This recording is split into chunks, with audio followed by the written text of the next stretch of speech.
what I want to really touch upon today is basically understanding how a keyboard or a workstation actually work. Now, in its simplest form, we have a wave sample. Sometimes it's wave, sometimes it's AIF. But you have a sample, then the sample goes to different um sections per se. So you go to envelopes, you go to filters, you go to the effects. Now, a lot of people don't really understand as it pertains to what's happening with the sound, what's manipulating the sound. No, I'm trying to open your eyes to see how simple it is, because a lot of people think it's complex, but it's not really complex when you understand the basics of it. Um, all right, let me see. Flip this camera. All right, so on the screen right now, we have a bass sound. I don't know if you So if you look at the side, you can see that these are the wave sounds that actually build up the sound. So you have for the first oscillator, which is the first part of it, you have a saw. Next one you have another saw, and for the sub, which is like a low octave, there's a square shape. So all of these are different waveforms. You have different waveforms. You have sine, triangle, square, noise, a lot of stuff. So these are the ones that they're using for this sound. Now to the side right here, you have the filter. Now the filter basically have to do with it kind of control the texture of the sound and the frequencies that you mean hearing. Now on this graph right here, you can see this is basically the EQ for the filter. So as you can see, they roll off a lot of the high frequency and using those. As I said, it's a bass frequency. So this filter basically cut off unwanted high frequencies and just keep all the low frequency, which is maybe that per se. Um, the next cool feature that I like to play around with is the envelopes. Let's see if I can find the envelopes. In this keyboard, I'm using the car chronos. There are different sound engines using. So let's see if I can find something to. All right, here we go. So with the envelopes, basically it controls the whole texture of the song. So you have for the regular sounds you have attack, you have sustain, you have release, and you have decay. Now the attack basically deal with the first part of the sample, how aggressive it comes in or how subtle it works. Let's see if I can find a simpler screen. Uh, oh, that's a karma. Oops. All right, let's see if I can hear some difference. All right, that's why.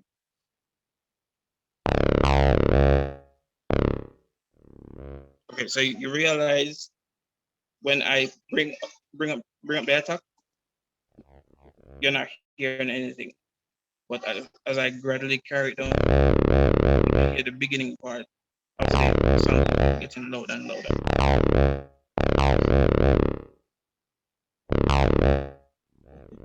Basically gone. So it has to do with the beginning part of the song. The decay helps with the the center of the song or the beefy part of the song, as some people call it. So it just give it you just change the texture a bit. Some with some waveforms you're not going to hear it that much, but in others like synthetic sounds you can hear a difference. Let's see if we can hear.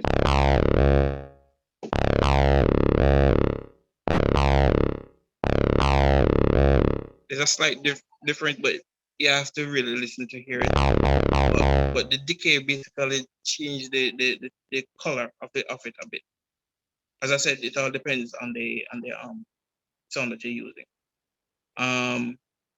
The sustain has to do with how long you press the notes, how long it actually sustain while pressing the note. So I'm holding down the note. It's the sustain right now is at 0. So when I hold down the note, it dies out. But if I bring up the sustain, basically rings out. And we go to the last thing now, which is the release. Release is basically the tail end of the whole sample, where if I play it and like this like staccato, this controls how long that sound actually rings out for. So if I turn the release off, it's very sharp. Bring it up.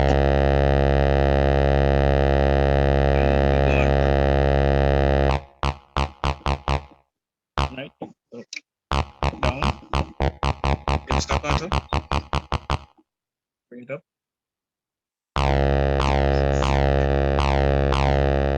So these are just the basic elements that you can find in every keyboard to to create the sound what they need in the first place. So um I use I use this trick a lot when it comes on to especially like synth sounds. A song, I try to either find out what waveform it's in. Like finally a lot of people there's no time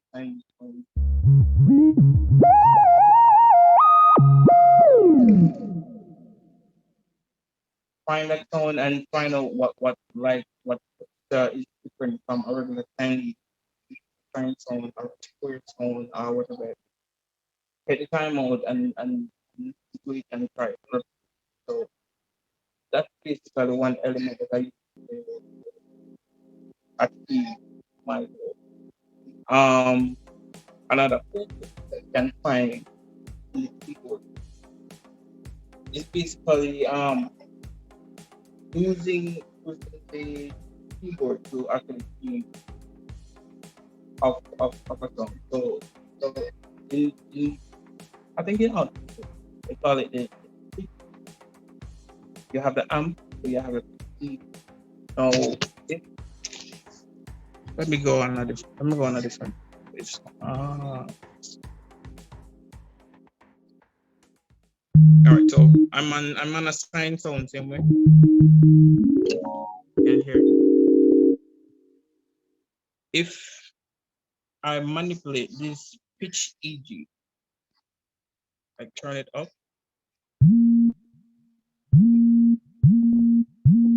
You hear what happened to you just automatically change the pitch of it. And you can control, in each keyboard, you can control how much you want it to be and which direction. So when I go plus 12 on my keyboard, it actually like goes up. Ooh, ooh. If I carry the other way, it works in reverse. So if I'm on stage and I want like I'm using like this sound and I just want a quick way instead of using the pitch bend to have that effect, I can just use this mode. It's not as clean as a pitch bend, I would admit that, but if you're not listening, you won't really hear the big difference.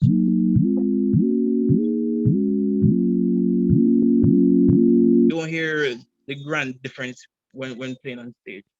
Um, Another cool thing is LFOs.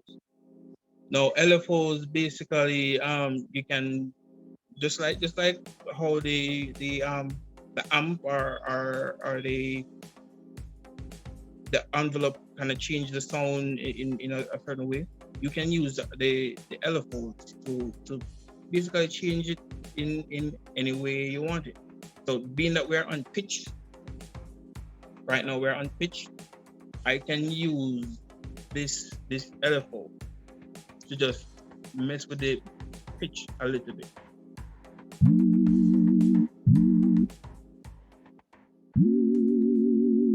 you hear that?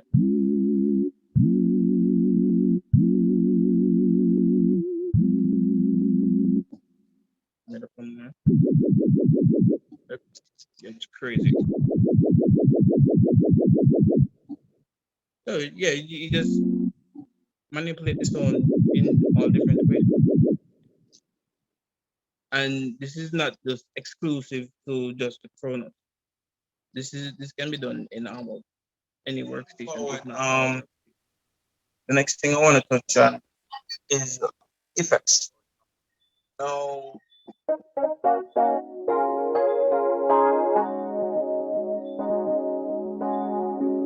hear the difference.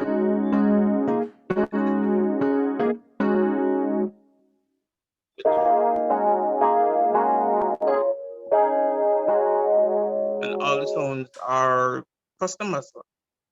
They're customizable. You can do almost anything with it. Um, you can change it to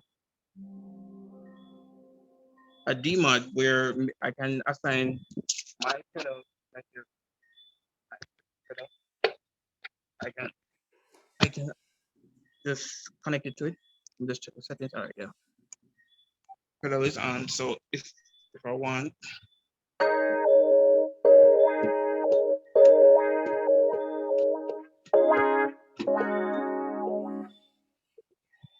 simple and easy to assign and everything. And it's basically the same principle right through where you have something you want to send the signal out. Everything you send the signal out. Filter send the signal out to something else. Envelope send the signal from somewhere else. Effects same thing. So you can assign it to almost anything, and you can manipulate it any way you want. Um,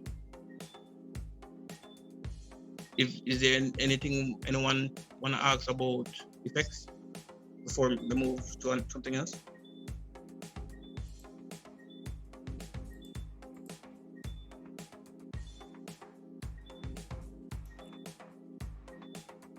How do you use flanges? All right, flanges. It's almost as similar to the wah sound.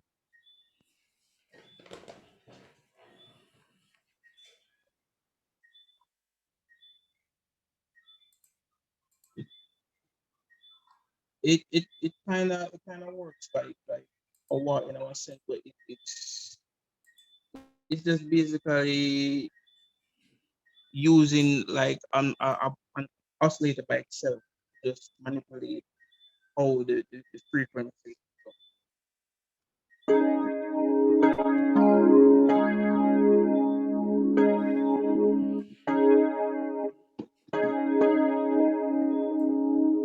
Let's put it in the negative so you can hear it.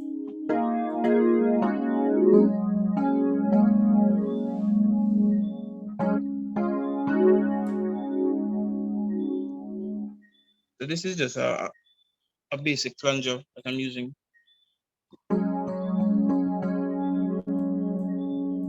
And you just changing the output, like input, which is the effect, and output, which is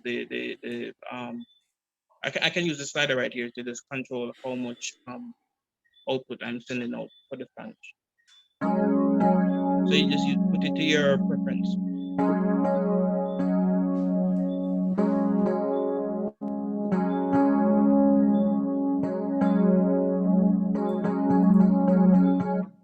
where you have the waveforms again, where you can change how the degree are how how how the wave bend. Basically, that's the phase degree where how the sound bend. Frequency hertz is basically the speed of how the flanger is moving.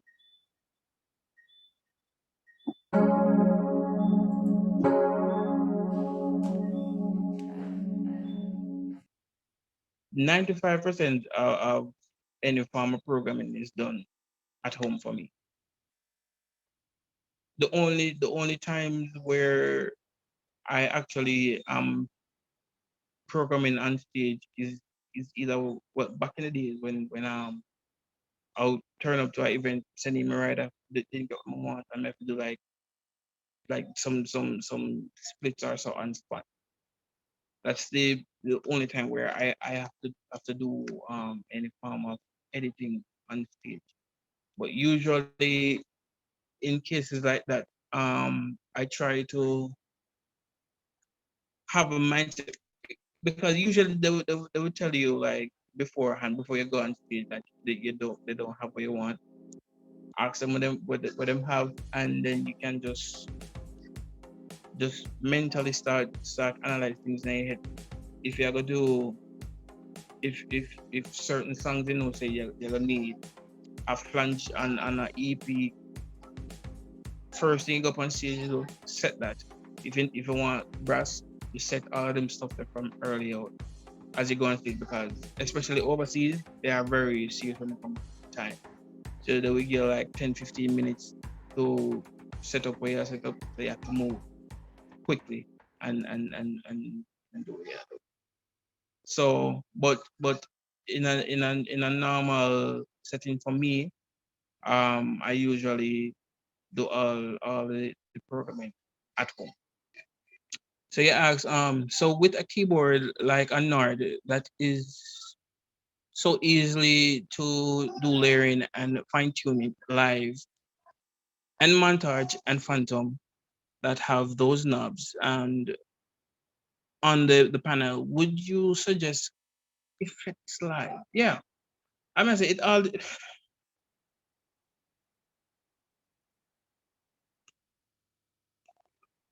It's not every song I go call for you to use certain type of effects, but almost every song is based upon on an effect. It all depends on where you're listening for. Some effect is basically like a detune. Um, a cool example of it is horns. Now, when I'm building like horn sections and me put my layer sounds together, I usually like detune, slightly detune one of the horns to make it sound like an actual horn section, because sometimes not all of them tune to the same 440 hertz. Some of them kind of little bit off. And when it comes a little bit off, then you can distinctly hear a difference between maybe a trumpet or a trombone or a saxophone. Just little things like that. And that's basically just a small effect may use. Chad, how do you assign these effects? Dub effects. All right. For dub effects now, there's a lot of different ways you can think of it. You can use, yeah, people use obviously delays, but not only delays are used. You can use reverb. Um, they like some songs pull up the reverb and jang, and it just spread like that. You have different type of delays we can use. I have one set up on this. Um, this is a tape echo, and well, playing as is, it's gonna be dry because we don't want to hear don't really want to hear the effect right away. So we put it to dry. But as you can see over here now, assign it to the ribbon, which is right over here. So I'm playing and I just tap any part of the ribbon and play.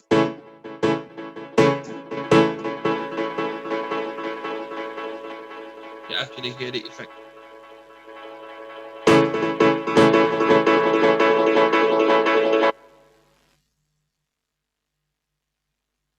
And a cool thing that I like to do, even with the delays, is mess with the pitch bend.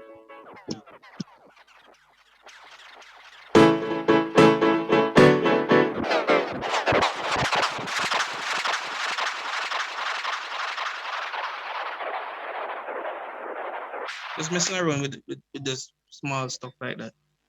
Um, yeah, just give it more character, and you have different reverbs that you can use as well. Old school kind of does use mainly spring reverb. Spring reverb, well, I don't think I have a spring reverb preset right now, but spring reverb just have a different texture than the regular hall or room reverb. It has a wonky sound to it. So even though yeah, it extends the note like a reverb does, it has some different elements to it. Um, a lot of Europeans even use it on snares. Same spring reverb. It wicked on snares. Now I go ease up on my keyboard for a bit and talk about motive because we know that a lot of guys have a motive or a montage or phantom. Now, a lot of people use the preset sounds and the pianos and the organs and such, but them not a lot of person know that all those keyboards have a live signal. Yeah, and yeah, right. Next Roland XP80, either XP80. What I'm gonna talk about now can be done on every workstation from in the 90s come up. You name it. O1W. Now, and I'm talking main flagship keyboards. When I talk um like the trust so what was some of the sister keyboards can do it, but not all. As it pertains to layering and using either arpeggiators and karma. Now, people are of the notion, especially with motive, thinking that it's only four layers you can do, which is a lie. Them paint it that way, like it's only four layers, but you can actually do up to 16 if you want to. But it's just where to go to do it. It in some cases, if you want to use it in perform mode, I think the maximum you can get out of it is eight. You can blend 8 total sounds in perform mode. How is that possible? You do your editing from the voice mode. Now in voice mode, if I don't know if anybody have any motive set up now, but if you look in the voice mode, you realize the voice mode has two oscillators, right? Our sound engines are timbres, basically. You can put any sound, any sample or any sound in either one of those two oh no, sorry, I'm thinking about chord, sorry. You actually have four. In the ES you have four oscillators in the voice mode. In the XS you have eight for each voice. You can manipulate those elements in voice mode make it sound even fatter, then convert it and bring it over to perform mode, and then you can add more layers to that. Another thing that you can do is actually put everything in song mode or pattern. Now in song mode or pattern mode, and this goes for the phantoms as well. You get the access now to use 16 channels to do anything that you want to do. But a lot of people just use it to do production, like recordings. I use it for my live shows. Even with the Berry show the other day when I was using the excess, I actually use the song mode and save all the sounds that I'm going to use for the show in that mode. Or for that specific keyboard, every sound that I need. So I know when I press number one, I get flute. Two, whatever sound, three, horns, strings, whatever, go straight down to 16. I have them there to my fingertips. And the cool thing about it is that if we press the sustain pedal, just like with this keyboard, if I press the sustain pedal, sorry, that's supposed to be very loud. Sorry, in the song, it actually overlaps. So you have a lot of man always complain say why the motive don't have that feature. The motive does have the feature. It just don't have that feature in voice or perform mode, but it's in song mode. Um, I don't think that feature is there for the Phantom though. Can't quote me on that. Maybe for the Phantom G and onwards, but for the X, I don't think so. And unfortunately, I don't think it's there for the XP80 either.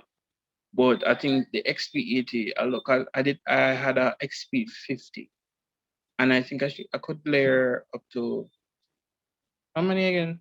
I don't remember. I think I could layer a good amount of songs on the XP80. But the main thing, 16. Okay, all right, you can go up to 16. But the main thing when you're doing your layering, you have to have polyphony in mind. Now, what is polyphony? I don't know if everybody know, but is more than more than one note playing at the same time. Mono, one note playing at a time. Poly, more than one. Now with the keyboards now, let me see the Chronos have a thing where you can monitor how many songs being played at a time. So I'm just playing scene. I'm in a program mode. So I'm just playing one note. And one note is being registered right here.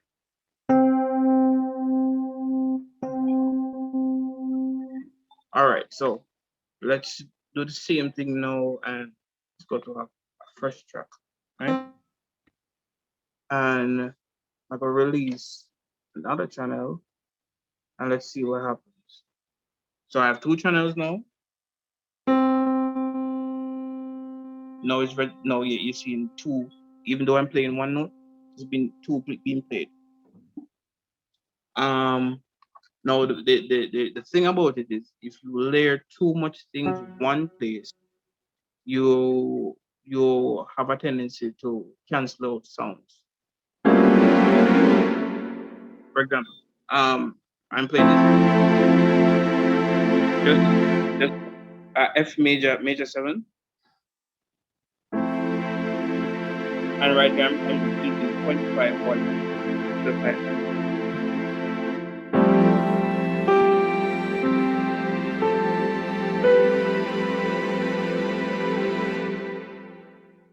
So I set it up a way where I have flute and all kind of stuff going on there, but me ensure say yo, I don't really need the flute down at the lower register of the keyboard. I don't need it at the high part. You know, make no sense put it where it's not needed because you're gonna use up polyphony unnecessarily right there. So So you put it at different locations where you know say nothing not overlap. Hence leaving space for pianos usually take up a lot of polyphony and are one of the first instruments to actually lose polyphony when doing a lot of layering. So if you set it up where you know you have like strings to a certain layer, bells to a certain layer, flute, whatever it be, organs, set it at a certain layer, you're supposed to be okay as it pertains to your layering and your cluster.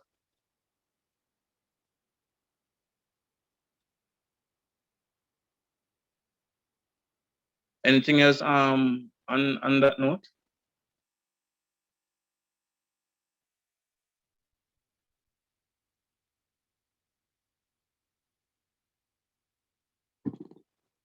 All right. So um moving on to the next thing now, where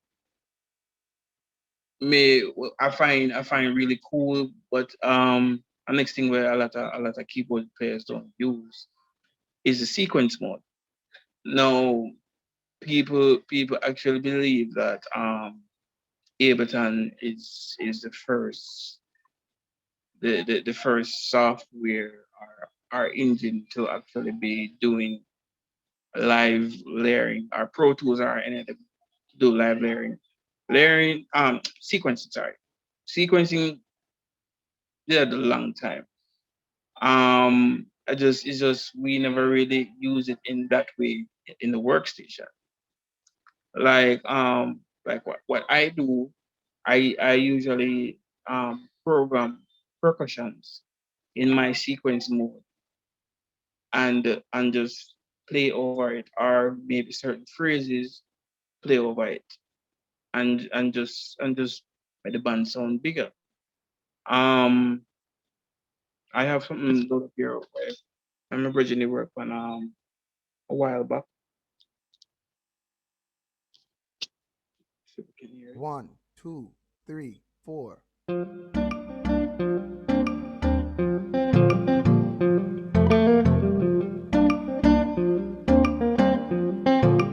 While that's going on, I can be playing this.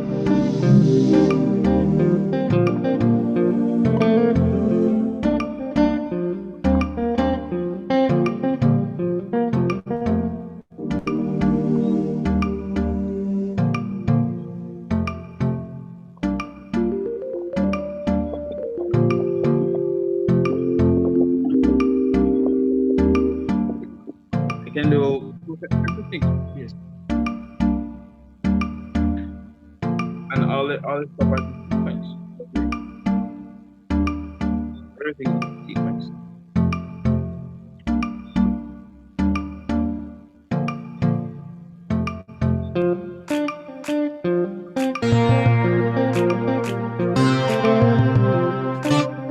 Everything is there. I have a latency right now, so I can't really play to it. I have some latency right now, so I can't really play to it. But I can do almost everything. Oh, let me just set the headphones. Okay, I hear now.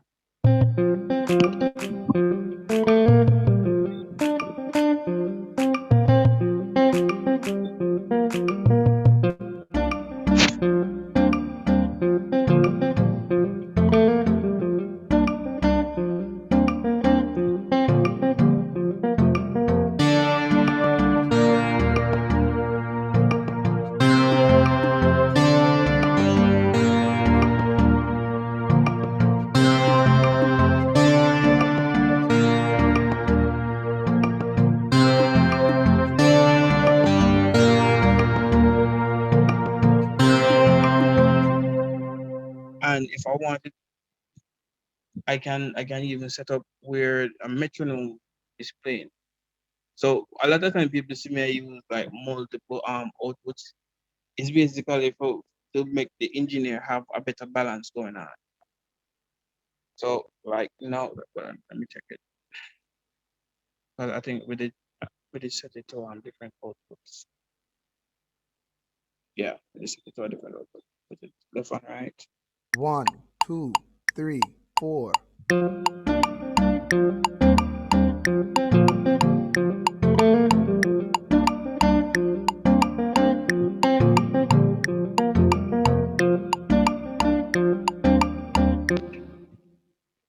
All right, so the drummers would even have no problem when it come on to having the timing because I can set it up where me send out the metronome to a separate channel, which leads me to something very important where you need to know.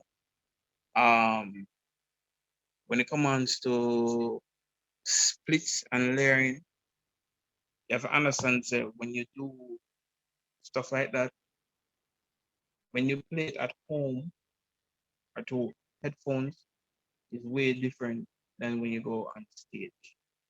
And sometimes, especially when you have one channel going through everything, when everything starts compiled together, drum set, guitars, bass, certain things can get cancelled out because a one output you're using.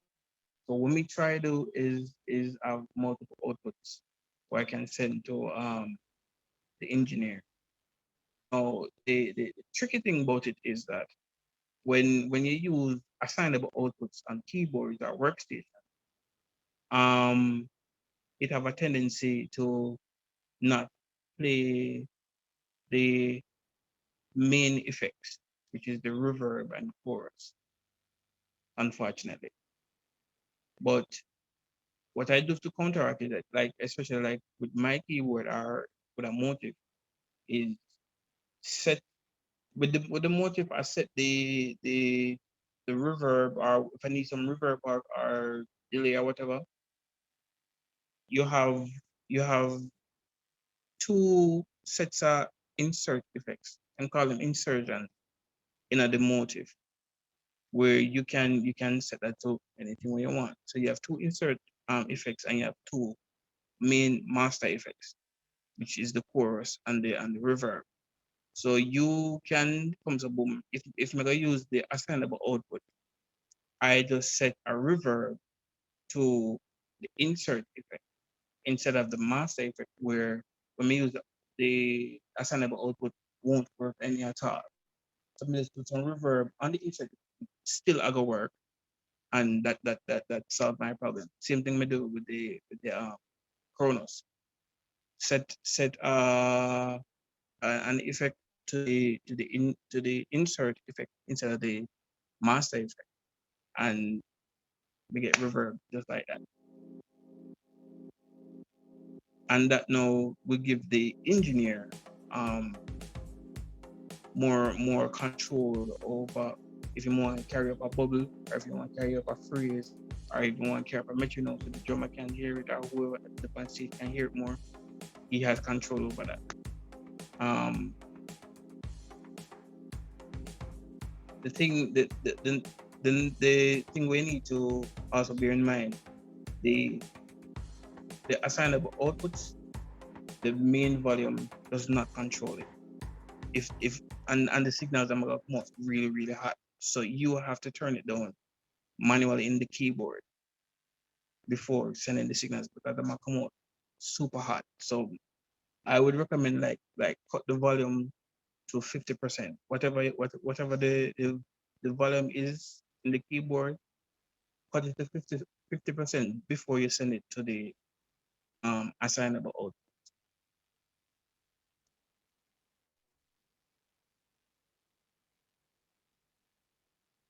All right, all right. So Travis asked a question about the sequence I was playing earlier. Well, my keyboard can record both MIDI files and audio files. So I had one of my friends just just come in and just put on the guitar riff and just loop it, and just listen the song in details. Obviously, I'm going to play with a drummer, so I don't need to put in the drum lines, but we just put in like the percussive parts are the parts that I cannot play because mm, most of the time I have me one up on stage. So if anything me know I go loop, me we set it in the keyboard to just play. Um yeah, so me we sort out percussions and anything where constantly loop, me we set it like that. So but in this track I just record everything as is. Now I found a cool feature the other day. Let me see if I can load up that one where I can actually set up the keyboard just like Ableton. I can actually create my files and have like one button or key. Well, I set the key for this one key to play any phrase that I want. So all right, so here's a track.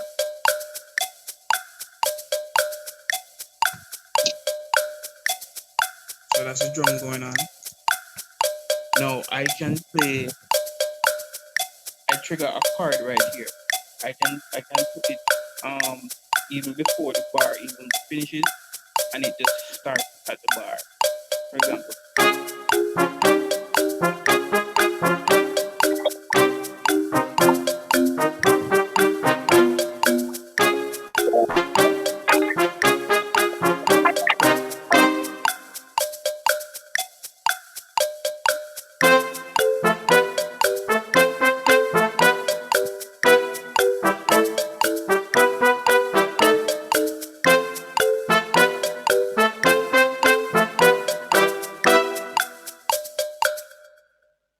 right? Just stuff like that. While I can be playing at the same time, I can be doing all kind of different stuff while just triggering either a note or a chord, either whatever I want. So in this keyboard, they call it RPPR. It's basically you create whatever the MIDI file you want to play. So if you want one note to play a percussion, you can do that. If you want it to play a harmony, you can do that. If you want it to play anything, and for this example, me set it so it follows the sequence. But I can even set it where I can press it at any time. It doesn't have to wait on the bar to finish to play. I can program it where as I press the card, it trigger whatever sample or whatever phrase more to play. But the thing why I like recreating everything is because in live set mode, when live on stage, they're unless they're tone. Outside of tone, you hardly play anything on the actual tempo that's recorded. Majority of the time, it's fast. Good thing with Ableton, you can speed up the wave file, and you have software out there where you can speed up wave file. But with this now for me, I can just simply just bring up the tempo because all of this is MIDI. So I can just bring up the tempo and I'm perfectly fine. So this is the reason why I like building everything. So when we go up on stage and when we go to rehearsals and them say, all right, yeah, try to 2 dB. Just comes a boom, type in this there 114 now, try to 116 and problem solved. If you have Ableton, then you wouldn't have to worry about the problem. Just type it in the same way, and it adjusts the tempo. But not all DAWs do that, and obviously not all workstations do that either. So this is my comfort. Everybody's style is different.